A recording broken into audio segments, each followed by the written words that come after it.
A gente vai até os Estados Unidos para conversar com o Guilherme Sereta, que é ex-árbitro de futebol, e o deputado José Rocha disse e acatou uma sugestão que eu fiz para, em vez de a gente ficar preocupado com esse negócio da seleção brasileira e tal, porque a gente não se preocupa em criar e profissionalizar, criar a profissão de árbitro de futebol, que acho que é uma das categorias que não acompanhou esse movimento de modernização e profissionalização do esporte.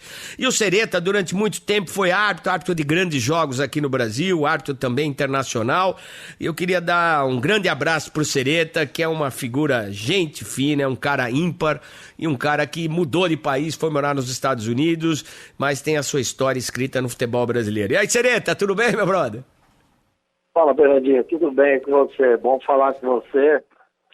Saudade de chegar no Pacaembu e ver você com aquele tênis todo colorido.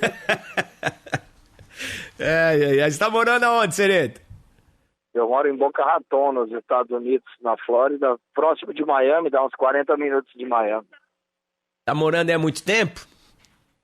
Agora, em fevereiro do ano que vem, já são 7 anos. E você aposentou da carreira de árbitro de futebol ou não?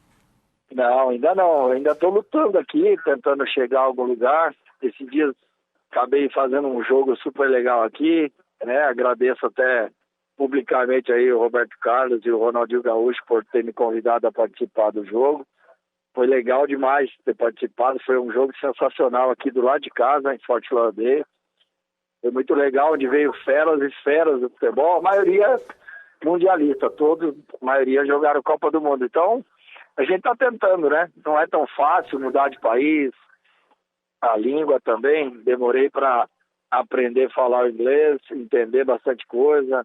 Não sabia nada, graças a Deus hoje aprendi.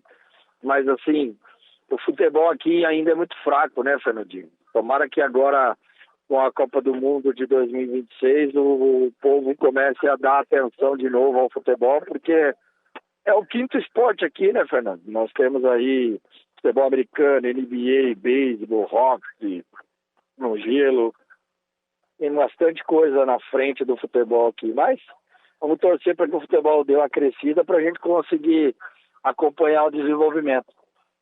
Ô, Sereta, pelo que eu presumo, você abandonou, deixou o país e abandonou a carreira de árbitro aqui no país, você que disputou grandes jogos. Um que eu me lembro aqui tranquilamente foi o 100º gol do Rogério Ceni com a camisa do São Paulo, num jogão contra o Corinthians lá na Arena Barueri. Você era o árbitro, entre outros tantos que você apitou. Por que você largou a profissão aqui no Brasil? É que, na verdade não é profissão, né? Politicamente, eu sempre fui fraco, né? Eu, graças a Deus, consegui chegar onde eu cheguei, graças ao talento, porque eu percebo hoje, né, que eu nasci para ser árbitro de futebol, porque é um negócio que eu amo fazer, eu amo ser árbitro de futebol, gosto de ser árbitro e sei fazer isso bem perto, principalmente daquilo que a gente está vendo hoje, né, no Campeonato Brasileiro. Mas eu não era muito fácil de lidar com as coisas erradas, então eu nunca gostei da falta de critério, nunca gostei do jeito que era desenvolvida a punição aos árbitros, principalmente essa coisa escancarada, né? A gente não tem proteção alguma, né, daquilo que poderia vir a acontecer com a gente. E eu não era muito conivente com o sistema e na arbitragem, infelizmente, é assim, né? Ou você se adapta ou você tem que procurar outros caminhos. Você não pode ir contra o sistema. Ir contra o sistema é você que vai sofrer as consequências. E eu tentei 1, 2, 3 vezes, mas na última, que foi a gota d'água, eu resolvi abandonar a carreira por não concordar com a maneira com que ela era conduzida. Nós estamos conversando com o Guilherme Sereta, ex-árbitro de futebol aqui no Brasil, mora nos Estados Unidos há 7 anos. Sereta, o que foi a gota d'água? A gota d'água foi o seguinte: eu estava fazendo um jogo no Campeonato Brasileiro da Série A, Curitiba e Flamengo em Curitiba, onde o lance que causou todo o problema foi um lance visto somente pela TV. E na época a gente não tinha o VAR, a gente não tinha toda essa estrutura de poder ter uma segunda chance a decidir, né? Igual funciona hoje em dia. E a partir do momento em que tudo que aconteceu dentro do campo de jogo ficou no campo de jogo, e muito bem, por sinal, aí as coisas que vieram vistas pela TV influenciaram demais nos comentários e nas opiniões das pessoas responsáveis por decidir se você foi bem ou mal no jogo. Então, quando dentro de campo você resolve todos os problemas, os lances de TV no influenciam na sua decisão, mostra que o sistema é falho, porque você termina um jogo perfeito dentro do campo de jogo e daí você acaba sendo surpreendido por pessoas que, primeiro, não entendem nada de futebol, que estão lá para analisar você e ainda analisam pela televisão. Pela televisão eu já não errava nada, imagina agora com o VAR. Então fica muito mais fácil, mas quero ver acertar sem o VAR. E o que aconteceu? Deram um gancho em você? Te afastaram? Eu fiquei, na verdade, foi na sexta rodada do Campeonato Brasileiro, eu fiquei 7, 8, 10, 11, 12, 10 rodadas fora, por causa de um lance que o Wellington Paulista, na verdade, na época, jogando no Curitiba, ele deu um soco na bola, fora de campo, e xingou o árbitro assistente. E ninguém viu isso aí no jogo, mas o jogo seguiu perfeito, o jogo foi tranquilo, o Flamengo ganhou de 1-0, mesmo com um jogador a menos, que teve um jogador expulso, corretamente. E quando terminou o jogo, a Ana Paula de Oliveira, que era a observadora do jogo, deu parabéns para todos, elogiou todo mundo, que foi perfeito, mas quando o presidente ligou para ela, isso é a primeira vez que eu estou contando publicamente, viu? Quem era o presidente? Primeira vez que eu estou contando publicamente isso aí. Nunca contei para ninguém isso aí. Obrigado, Serito. Quem era o presidente da comissão de arbitragem? Sérgio Correia, que saiu há pouco mas tempo. Ele estava na razão, porque na verdade ele tinha visto pela TV. Ele estava conversando, mas quando ela mudou a opinião dela em referente à arbitragem, referente à qualidade e o que a gente tinha feito dentro de campo... Porque ela, isso no relatório que ela fez. Na verdade é assim, quando ela terminou o jogo, tinha sido perfeito. Que ela também não viu isso. Mas quando o presidente ligou pra gente para contar desse lance que tinha acontecido, ela mudou a opinião dela. Aí eu não concordei nem com ela, nem com ele, nem com ninguém mais. Falei, a partir de hoje, eu não trabalho mais com arbitragem aqui. Até na época pedi pro Coronel Marinho para apitar só em São Paulo, porque eu não queria mais fazer parte da CBF. E, na verdade, como tudo mudou muito rápido, daí não fiz nem mais Campeonato Paulista, né? A partir daí, foi meu último jogo, teve um encontro nacional, igual está tendo agora, dos árbitros do Brasil todo, e me ligaram falando, tá faltando sua confirmação lá no e-mail, você não confirmou. Eu não confirmei porque eu não vou. E não fui mais. Pronto. Quantos anos você tinha, Sereta? Menos sim, eu tinha 32.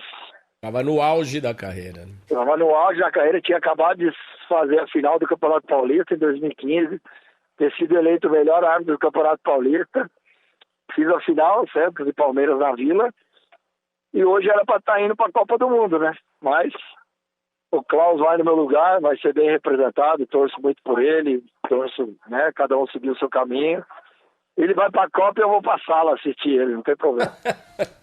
Ô, Sereta, vamos lá, vai. Já quem tá falando, você tá contando coisas aí que você não havia revelado. Primeira vez que eu contei isso publicamente, nunca falei isso para ninguém, hein? Que bom, cara. Fico feliz que você tenha confiança no nosso trabalho aqui, de longos anos, essa relação. Fico muito feliz com isso, porque eu sempre estive muito próximo da arbitragem, porque eu sou contra o que a CBF faz e não deixar o árbitro dar a versão dele quando acontece qualquer tipo de problema. O árbitro só apanha, não tem direito a se justificar. O erro humano não faz parte. Interrompendo um pouco você, eu posso deixar isso público também, que você é um cara que todos da arbitragem gostam. A gente conversa, né, óbvio, sobre todos os repórteres, esse e aquele, e você é unanimidade, como tem mais poucas unidades, mas você é um cara que todo mundo gosta. Obrigado. Eu sempre respeitei todos e sinto que sou respeitado. Acho que isso é o mais legal de tudo, essa relação pessoal, profissional. Eu acho que elas se fundem, não dá para distinguir e acho isso muito importante. Sereta, vamos lá, vamos falar português claro. Se você pudesse sentir a vontade para falar, fala, senão a gente vai entender. Tem sacanagem na arbitragem? Cara, a sacanagem deve ter, principalmente, assim, a sacanagem, acho que pessoal, ela deve ter porque precisa, infelizmente, fazer aquela questão política. É isso que mais entristece, o que mais deixa ruim a arbitragem. O que é a política, na verdade, hoje é assim, para que todos possam entender. Para o presidente da federação, da CBF, ser reeleito, ele precisa de um determinado número de votos. E para ele agradar todos, tem que estar tudo caminhando bem dentro de todas as federações. Então, o que é isso? Os árbitros de São Paulo têm que estar atuando no Campeonato Brasileiro, os árbitros do Pará, da Rondônia, da Bahia, do Acre, respeitando todos os estados, têm que estar apitando no campeonato. E, infelizmente, não sendo bairrista, mas assim, nós temos que estar com os melhores árbitros do Brasil dentro do Campeonato Brasileiro. Eu não podia ficar fora. Eu não podia ficar fora de escala para um cara do Acre, de Roraima, de Rondônia, de Tocantins, atuar no Campeonato Brasileiro, num jogo Flamengo e Grêmio, e eu de São Paulo ficar de fora. Mas politicamente é necessário fazer isso, porque se o cara de Rondônia não apitar, quando for a eleição do presidente da CBF, o presidente da Federação de Rondônia vai falar, não, eu vou votar para outro entrar para ver se meu árbitro tem chance. Então, assim, não estão os melhores. Então, isso que... Qual que é a vantagem de ter um árbitro da sua federação atuando? É porque, assim, não é a vantagem, mas ele vai estar contente, ele vai estar feliz. Então, quando for a eleição da CBF, ele vai falar, não vamos trocar o presidente, que o meu árbitro está tendo oportunidades muito boas, né? Mesmo sendo de um estado sem tanta expressão, mas ele vai estar atuando. Então é isso que importa para mim, porque meu árbitro atuando, está tudo bem para mim. Meu árbitro atuando, e dentro da CBF continua tudo bem. Então, assim, o que importa para ele, o que não deveria, é quem está. E, na verdade, é a qualidade qual ela vai estar na Série A, na Série B. Porque, para mim, na minha opinião, com todo o respeito, sem ser bairrista novamente, Fernando, o cara 7º, 8º, 10º, 21º de São Paulo são melhores do que os de outro estado. Mas eles não podem estar, tem que ser cota. Só pode 13, só pode 14, ou só pode 15 de São Paulo. Só pode 7, 8, 9 do Rio, só pode 4, 6, 10 de Rio Grande do Sul. Para quê? Para que possa vir 2 do Acre, 1 de Rondônia, 1 de Roraima, 1 do Mato Grosso. E esses caras fazem campeonatos estaduais. Uma final do campeonato, 2.500 pessoas no estádio, 3.000 pessoas no estádio. Ele sai de uma final estadual de 3.500 pessoas no estádio para pegar um Maracanã com 50 mil. É igual eu falo, eu sempre comento quando eu estou conversando com jornalistas igual você, renomados, que hoje para você, com todo o respeito, apresentar um jornal da Band à noite é fácil. Mas pega um cara que acabou de cursar uma faculdade num centro, sem tanta expressão de televisão, só faz aquelas coberturas regionais, apresentar um jornal para o povo nacionalmente conhecido. É difícil, então é difícil para o árbitro também, mas eles não querem saber, eles querem enfiar a política dentro do centro esportivo, que enfraquece a arbitragem do Brasil.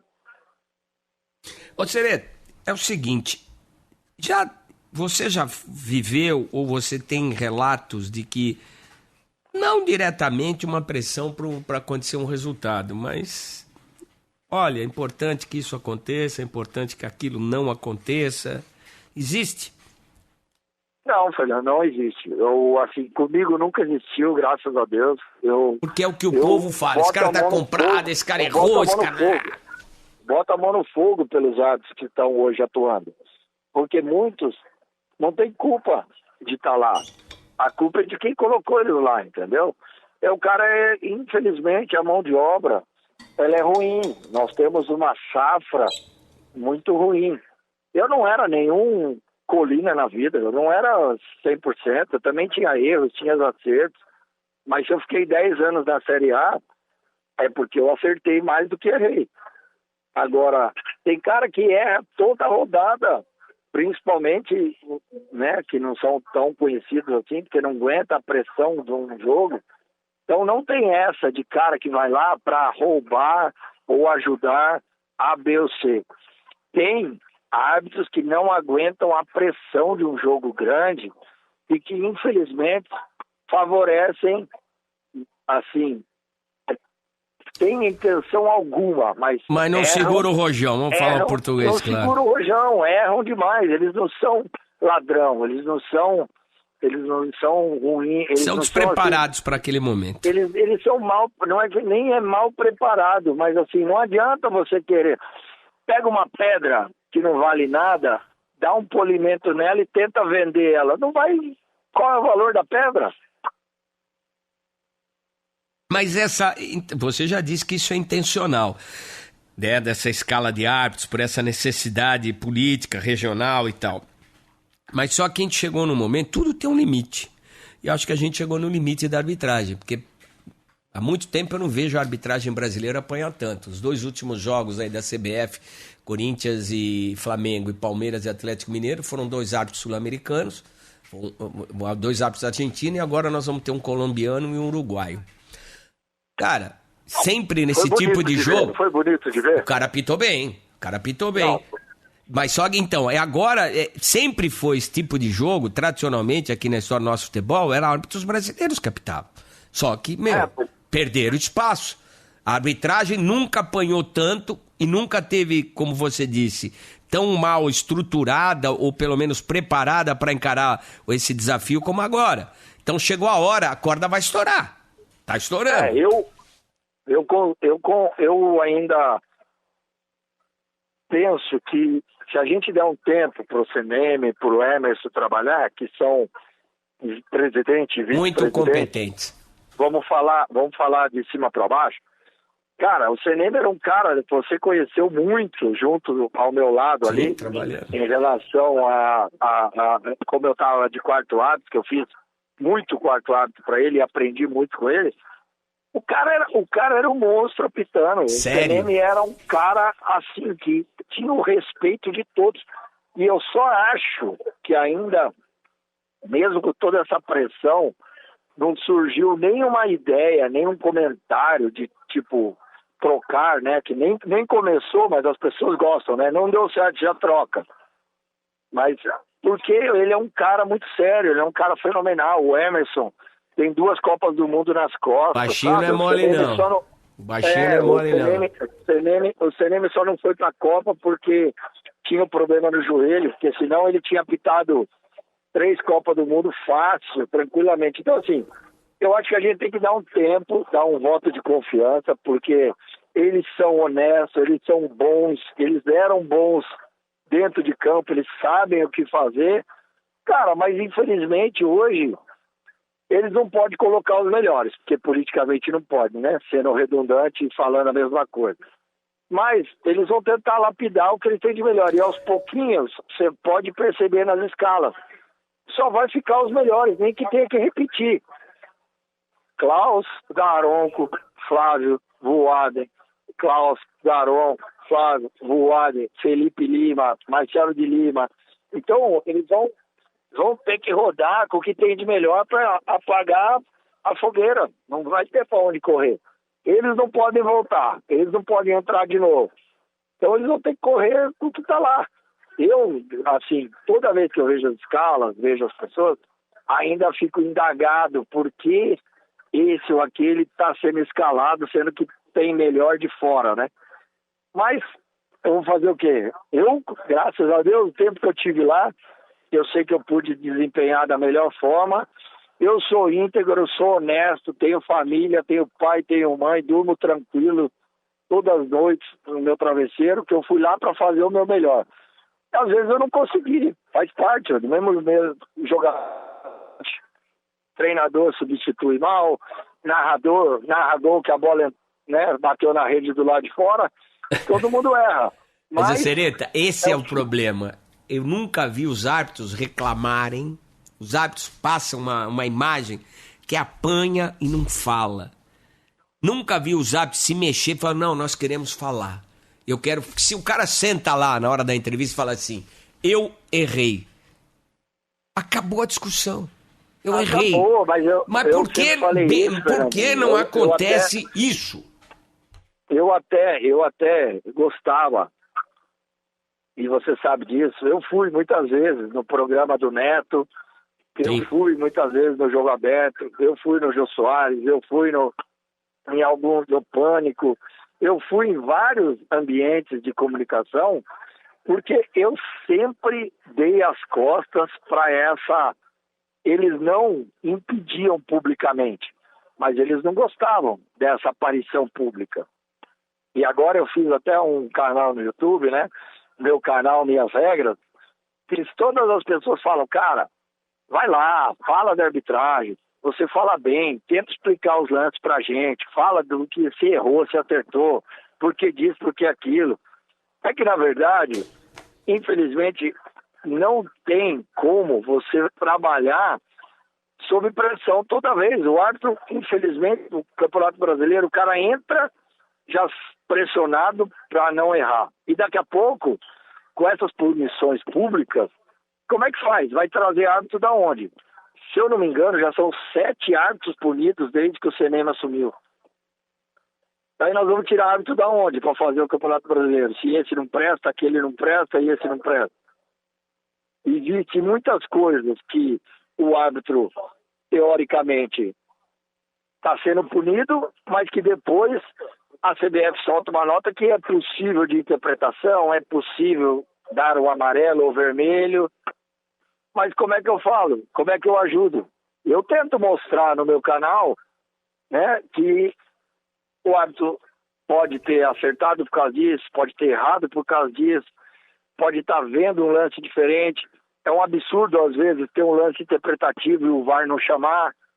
Então, o VAR, para mim, em 2016, quando eu parei a minha carreira aí no Brasil, eu falei que ia ser uma bagunça. Por quê?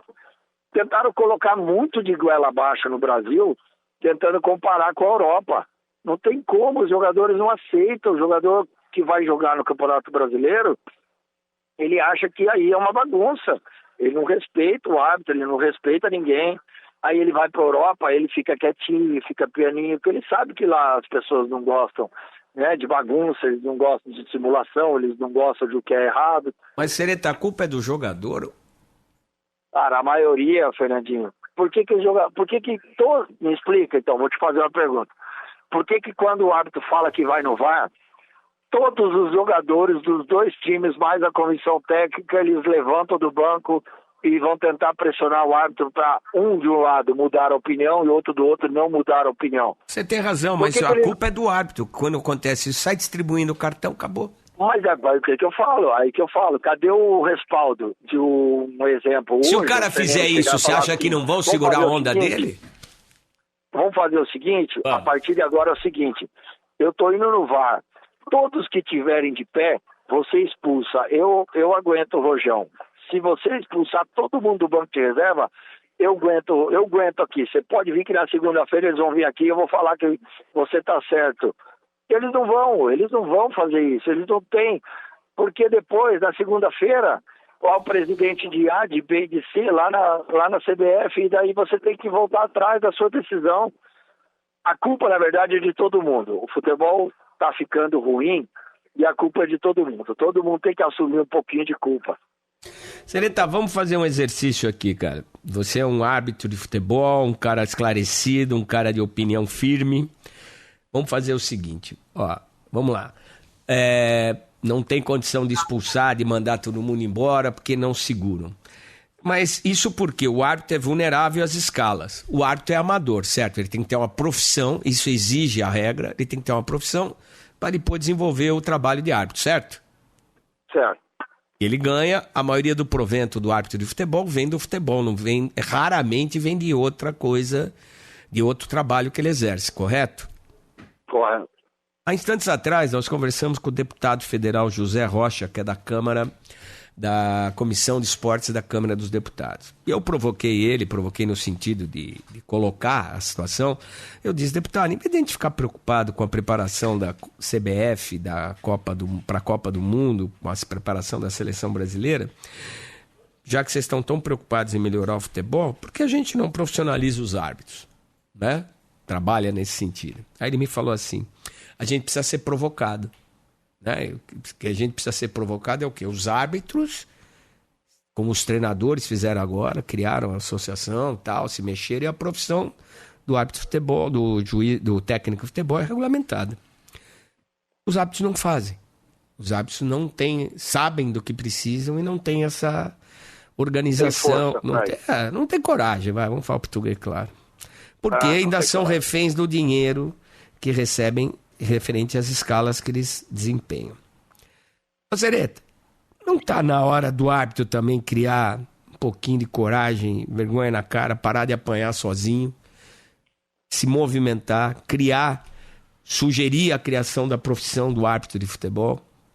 Não está na hora de parar de conviver com remuneração baixa, submissão por escala? E por que os árbitros não fazem isso? Me explica. Porque, na verdade, assim, primeiro... Os clubes que seriam interessados deveriam, também não fazem. Não fazem por quê? Porque hoje quem paga a conta é o clube, mas ele paga só pelo trabalho. Ele não paga encargos políticos, ele não paga encargos estaduais, de INSS, ISS, aquela coisa toda. Então, não, ninguém paga. É terceirizado. Você vai lá, você... faz o meu jogo, eu pago o seu jogo e você vai embora, e se você sofrer um acidente, se você se machucar, se você torcer um pé, se você fizer qualquer coisa, azar o seu. Mas o que eu penso mais é sobre o benefício.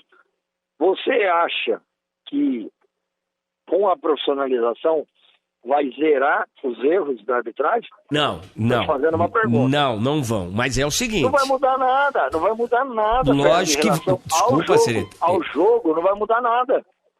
Como não? Os próprios árbitros, eles podem, como profissão, podem exigir muita coisa. Porque a partir do momento que ele fica profissional, ele pode exigir melhor remuneração.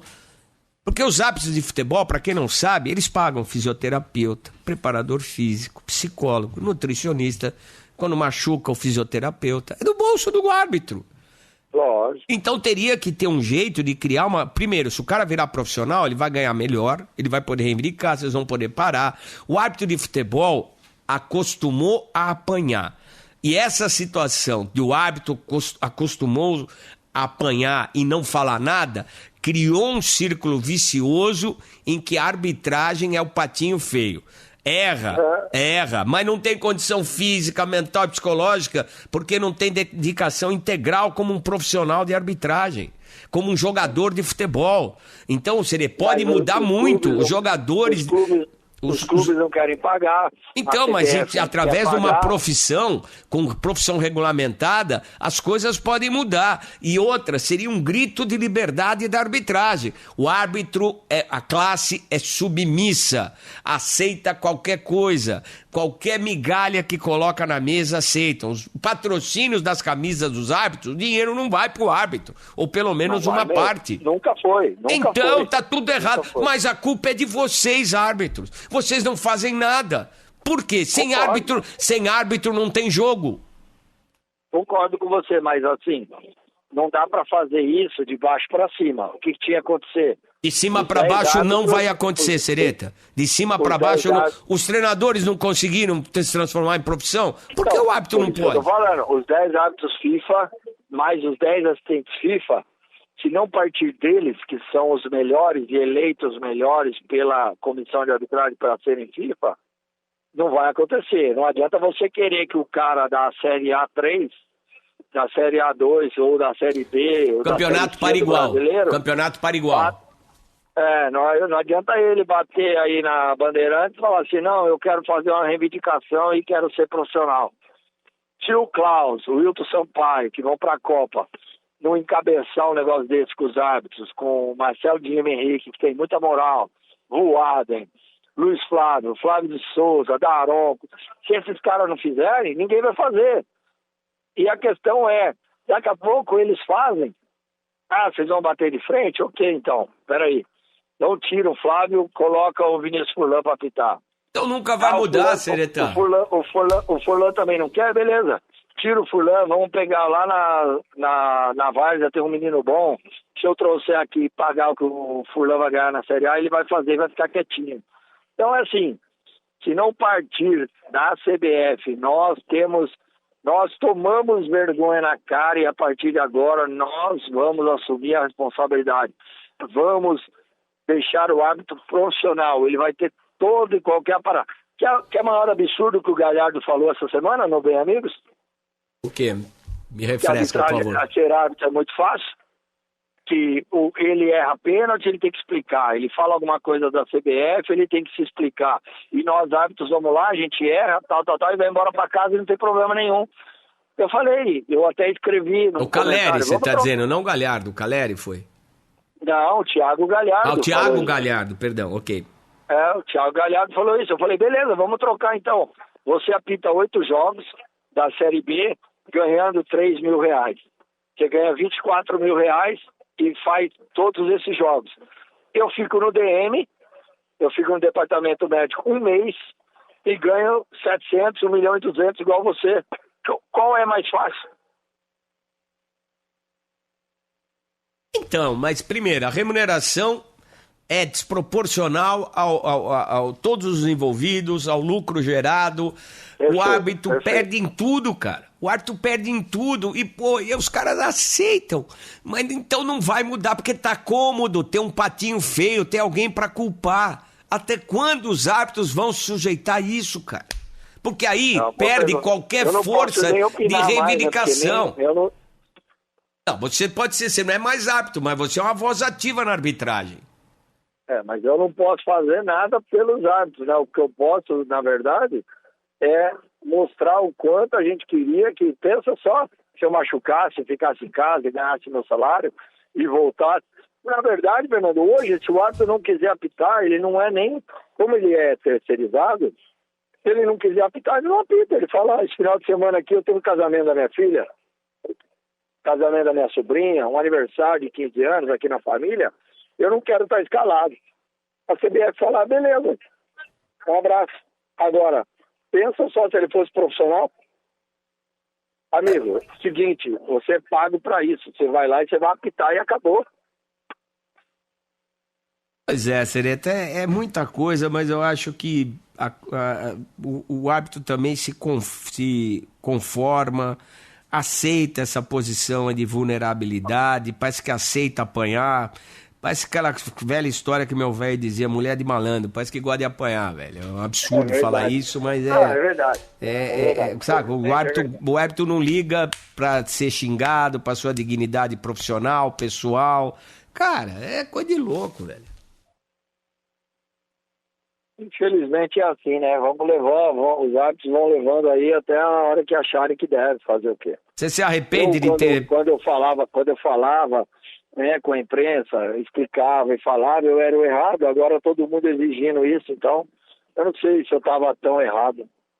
Você se arrepende de ter largado aqui, Sereta? Ou tem saudade? De vez em quando dá saudade, óbvio, né? Você vê aquele... na verdade eu tenho mais saudade do Pacaembu, né, cara?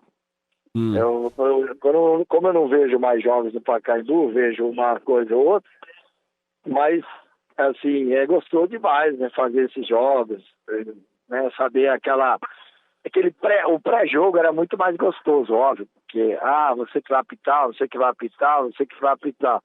Depois era só, dependia de você, né, você tinha ido bem ou não. Mas faz parte. Agora, não posso reclamar também, cara. Eu tô há 7 anos aqui, eu tenho 2 filhas, né? Uma esposa maravilhosa, que é uma mãe nota 1000, cuida das minhas filhas perfeitamente. Minha filha, com 7 anos de idade, fala inglês, português, espanhol. Então, assim, a vida às vezes mostra caminhos que nós da arbitragem temos uma frase que, quando a gente para, a gente fala ela direto, que é: existe vida fora da arbitragem. E a gente só descobre isso depois que para. Ainda faço uns joguinhos ou outro aqui, de umas ligas amadores, uns campeonatos profissionais aqui, que é semi-profissional, né? Dá para matar aquela saudade e você vai vivendo a vida, assim, de modo diferente. Mas agora que eu observo a arbitragem de fora, eu vejo o quanto nós somos submissos, né? E quanto a gente poderia traçar uma arbitragem melhor pro país, né? Pro campeonato. E eu encaro os comentários, né? Assim, com uma forma muito boa. Eu gosto de comentar com o torcedor, eu gosto de interagir no Instagram, no Twitter, onde for. Eu só não gosto quando fala que rouba, porque como é uma nomenclatura muito boa... Mas é pesado, né, cara? É pesado. É assim, o roubar, cara, se vocês soubessem o quanto é triste para nós escutar que a gente rouba, fala que é ruim, fala que é péssimo, fala que é um bosta, que é ruim, que é fraco, que não aguenta pressão, que é caseiro, que é gaveteiro, mas... Falar que roubou, cara, é duro, viu? A gente não rouba nada de ninguém, a gente sai de casa. Oi, Sereta. Só não fala que roubou porque dói. Pois é. Você faz o que da vida aí, Sereta? Além desses jogos de arbitragem. Eu faço jogos, né, aqui, de dia de semana à noite, final de semana. Montei uma empresa aqui de instalação e de cozinha, aqui nos Estados Unidos. Então, eu entrei para num ramo de construção aqui, que é bom, um ramo aqui nos Estados Unidos. Tem uma empresa, tem algumas pessoas que trabalham, né? Super legal a montagem e tal. E a gente vai vivendo aqui. A esposa também trabalha numa empresa que chama Rede Importada, uma empresa de exportação. E as minhas filhas vão para a escola, gratuito aqui, coisa linda, a estrutura, vai para a escola, volta de ônibus, né? Tudo gratuito. Vai de ônibus, volta de ônibus, tudo. Que legal. Pra quem não lembra, o Sereta era galã. Você foi modelo antes de ser juiz, né, meu brother? É, a vida muda, né? Agora eu já tô quase fazendo aqueles modelos mais de idosos que tem dor no joelho, dor nas costas. Já tô quase partindo pra esse lado aí. Mas você foi modelo uma época, não foi, Sereta? Eu fiz vários trabalhos, graças a Deus, tenho bastante experiência nisso, fiz muitos desfiles, outdoor, capa de revista, foi legal, a época boa, que uniu a arbitragem, né? Eu tava no auge, daí chama mais atenção. Hoje em dia, tô chamado nem pra entrevista de pet shop. Galanzão, você não é mole não, rapaz. Você deixou saudade aqui pra gente, sabe que, pô, tem um carinho muito grande por você, pelo respeito que você sempre teve com a nossa profissão, pela tua coragem, pela postura que você sempre teve. Acho muito legal, e teve a manha de falar o seguinte: não tô feliz, vou dar um bico nisso e vou pra luta. Isso aí que sirva de exemplo, e acho que é o que falta hoje para a arbitragem.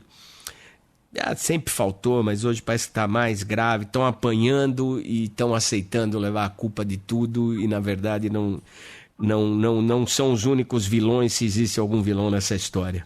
Mas, Sereta, pô, papo legal conversar contigo. Fico feliz de saber que você está bem. Você continua o mesmo cara combativo, o mesmo cara lúcido, o mesmo cara bacana, humano. E é legal, cara. Você faz falta por aqui no esporte. Valeu, muito obrigado, Fernando. Você sabe que você mora no meu coração, não paga aluguel. Quando vier aqui para a Flórida, me liga que eu faço questão de te encontrar, te reencontrar para a gente dar um abraço, que você é um cara íntegro também, a arbitragem toda gosta de você, todo mundo aí do esporte gosta de você, eu sei disso e estamos aqui à disposição. Sempre que precisar, pode contar comigo. Tá bom, meu brother, um grande abraço, felicidades, vida alegre e longa por aí, meu caro Sereta. Muito obrigado, a gente se fala depois. Fica com Deus, muito obrigado a todos. Desculpa aí se eu falo demais, mas acho que deu para dar aquela... né? Hoje eu vou ter um sábado gostoso, certeza. Que bom. Tá aí, Guilherme Sereta, direto dos Estados Unidos, Boca Raton, falando com a gente aqui, ex-árbitro de futebol, hoje toca a vida dele lá nos Estados Unidos. Abração, Sereta. Um abraço, fiquem com Deus, até a próxima. Até a próxima.